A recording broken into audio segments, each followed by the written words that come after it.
Hi there, and welcome back to this little sight reading series I've done. I have had to flee my office to record these little bits because my neighbors are very loud right now and they're live streaming and I don't like them. But anyway, here we are.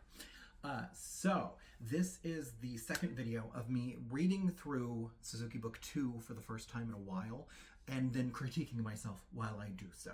So in this one, we're going to go through Hunter's Chorus and Musette, which are the third and fourth pieces in Suzuki Book 2. That's the plan. If you didn't already watch the first one where I go over Judas Maccabeus and Musette, you should go back and watch that one. For all of the insightful little details I say about my own playing, before you get to the insightful little details I say about my own playing in this video. So yeah, do that. Hunter's Chorus. I guess I do have to do the repeat because there's a second ending, isn't there? Not the cleanest string crossing. I really want to do double ups.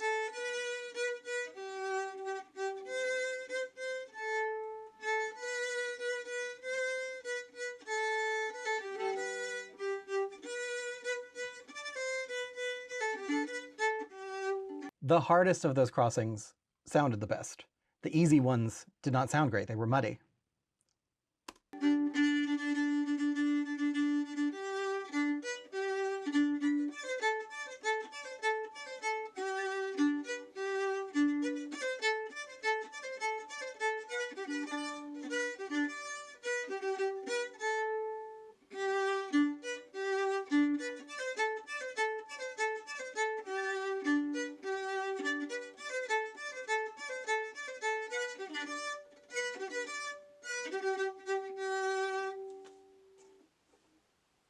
Yeah, some double ups there could be really fun.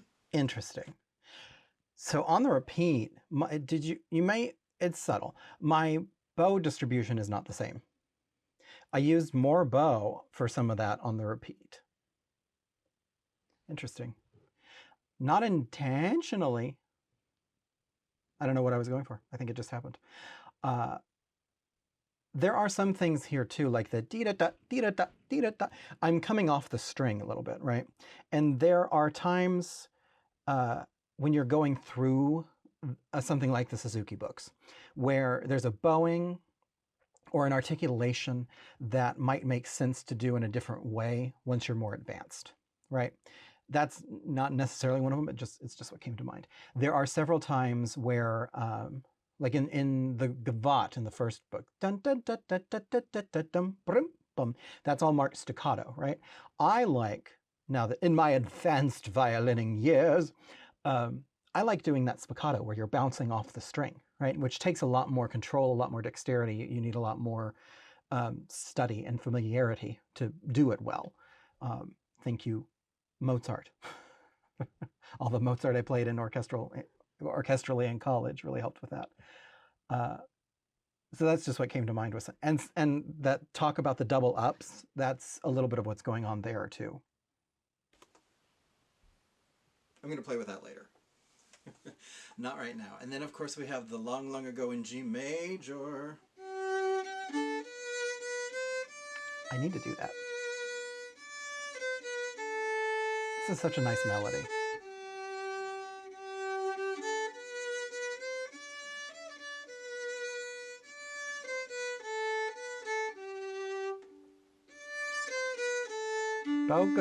Bow good here. Bow looks good here. As far as the distribution, the angle is still wonky. Ooh, that was a good echo.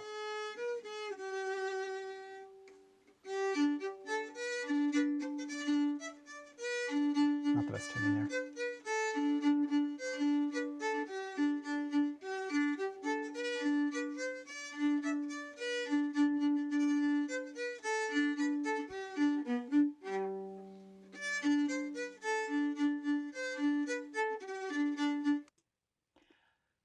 I'm being sloppy here. It's not the tempo I'm taking it at necessarily. It might be. It might be cleaner if I took it a little bit slower. I'm being sloppy. that's the thing. My string crossings aren't very clean. The hooked bows, the up bows that are the entire point of this variation, I'm not doing them. Some of them I'm rushing, which is a very common thing to do whenever you have staccato, short rests or things we like to naturally rush. It's a problem in ensemble playing. Uh, and any kind of playing, but particularly in ensemble playing, you notice it. So there's a combination of things going on here that are not great that I could really fix.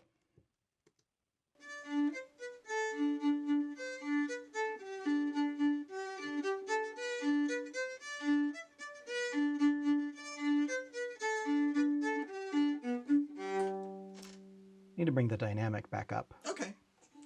Not for that last line. Not my best bowing work on that variation. Some of that was not very clean. I love Long Long Ago, and I love that variation too. It's I like that they give you a familiar melody because you know it from book one, but it's in a different key, so it gives you a way to feel the different patterns in a new fashion, so to speak.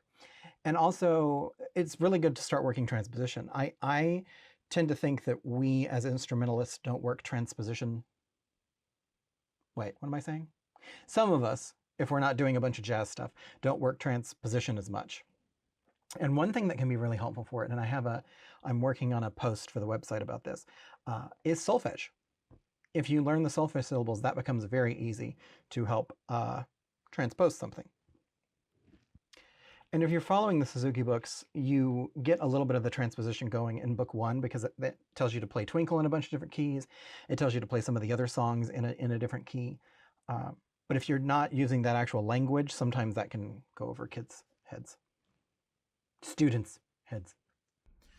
So, there you go. That's Hunter's Chorus and Long Long Ago. I do love that variation in this book. It's a fun one. Very interesting to see how sloppy I am.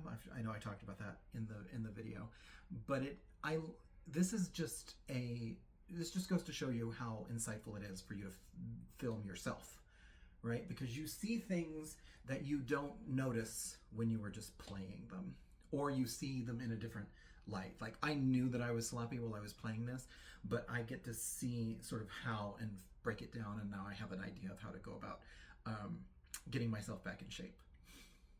So there are 4 more videos, I think, coming in this little mini series of book 2. So make sure you like and subscribe and keep an eye out for those. Next up will be The Waltz by Brahms and The Bourrée by Handel. So see you then.